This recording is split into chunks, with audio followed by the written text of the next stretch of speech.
de Américas de Human Rights Watch. ¿Qué tal? Muy buenas noches. Gracias por tomarnos la llamada. Al contrario, un placer estar contigo esta noche.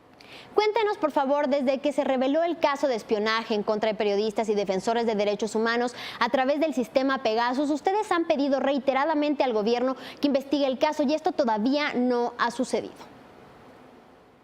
Mira, este asunto es de la mayor gravedad y es muy grave porque el principal sospechoso, lamentablemente, es el Estado de México. De acuerdo a los informes periciales y también de acuerdo a la propia compañía Pegasus, que fue la que vendió el programa al gobierno de México, no es posible técnicamente que ninguna entidad en México pueda utilizar este software, este programa de espionaje sin la autorización del gobierno de México.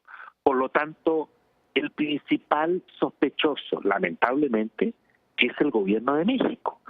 Y esto creo que es una razón fundamental que explica que está en el mejor interés del actual gobierno investigar estos hechos de una manera rigurosa, seria, que pueda garantizar la mayor credibilidad, porque de acuerdo a lo que ha ocurrido, donde hay periodistas, defensores de derechos humanos, incluyendo políticos importantes como Roberto Gil Suárez, que se ha desempeñado como una autoridad importante en el Senado, siendo presidente del Senado, fue también objeto de este espionaje justamente cuando estaba examinando legislación anticorrupción.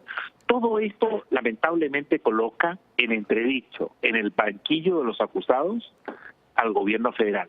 Y por ello creo que está en el mejor interés del gobierno en aclarar este asunto de una manera fehaciente, que no despierte ninguna duda en nadie. ¿Sí? Y eso me parece que todavía no ocurre. Bien, José Miguel, y entonces en ese sentido, ¿cuáles deberían de ser las líneas de investigación para que esta realmente sea efectiva en un caso como este? Creo que lo principal es involucrar en esta investigación a peritos del exterior, es decir, de entidades que no están sujetas al control o a la subordinación del gobierno federal, del gobierno federal de México. Si se trata realmente de una investigación donde hay peritos, donde hay expertos que puedan actuar con total independencia del gobierno y tener acceso a todo el mecanismo para determinar quiénes fueron los funcionarios que permitieron abusar de este espionaje, y segundo, quiénes realmente fueron los que espiaron, porque hay aquí una responsabilidad doble. De acuerdo a lo que sabemos, no se pudo haber transferido este programa de espionaje sin el consentimiento del gobierno, de las autoridades de México. Y en segundo término, y lo que queda por establecer, es quiénes realmente ejercieron este espionaje. Todo esto debe ser aclarado de una manera totalmente transparente, con plena credibilidad, porque de lo contrario, el principal sospechoso seguirá siendo, lamentablemente, el gobierno de México. Y entonces, ¿qué supone el que este tipo de armas cibernéticas, como las denominaste, puedan usarse en contra de ciudadanos de a pie, sobre todo cuando se trata de periodistas y activistas? No se trata de políticos ni personas que están en el poder. No, pero mira, aquí, si se han atrevido funcionarios públicos a penetrar en las comunicaciones, las comunicaciones privadas, electrónicas, los celulares, los teléfonos, y los teléfonos y las computadoras de funcionarios que contaban además con inmunidad diplomática, imagínate lo que, digamos, de lo que pudieran haber sido capaces esos mismos funcionarios de hacer respecto de funcionarios de a pie, de ciudadanos de a pie. ¿Sí? de personas de a pie que no cuentan con ningún tipo de protección, ningún tipo de estatus, ¿no? O de garantía. Bueno, y por eso que el caso escale más todavía, ¿no? Así es. Y creo que realmente el gobierno ha estado muy lento, el gobierno del presidente Peña Nieto, en sus reacciones, y hasta ahora no vemos que arranque un proceso que refleje la voluntad de llegar al fondo del problema. Yo diría más, estas cosas pueden ocurrir en gobiernos no democráticos, en dictaduras, por ejemplo en Rusia, o en China, donde uno asume y supone que todas las comunicaciones están siendo penetradas o fiscalizadas por autoridades de inteligencia.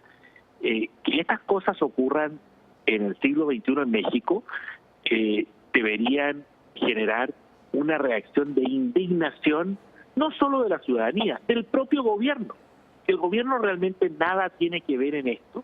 Deberíamos haber asistido a una reacción, yo diría, categórica, de indignación, de rechazo total a este abuso.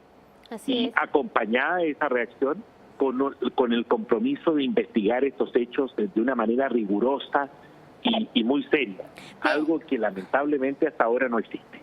José Miguel, finalmente, y por cuestiones de tiempo, te pediría que de manera breve nos cuentes qué se puede decir acerca de la reglamentación de la venta de programas de espionaje y si este es suficiente actualmente o no. Y por otro lado, si el espionaje en México forma parte de una campaña de acoso o interferencia, como claramente ha quedado visto con la publicación del New York Times.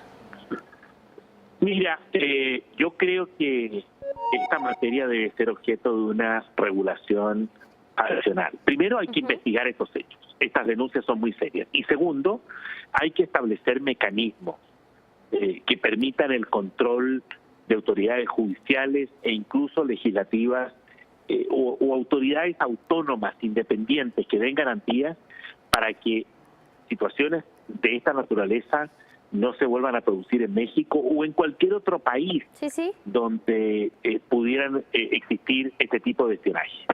Bien, pues te agradezco mucho, José Miguel, y nos quedamos con esta frase: falta de voluntad de llegar al fondo del problema. Que tengas muy buena noche y gracias por tomarnos la comunicación. Al contrario, un placer estar con ustedes esta noche. Muy buenas noches. Buenas noches. Y ahora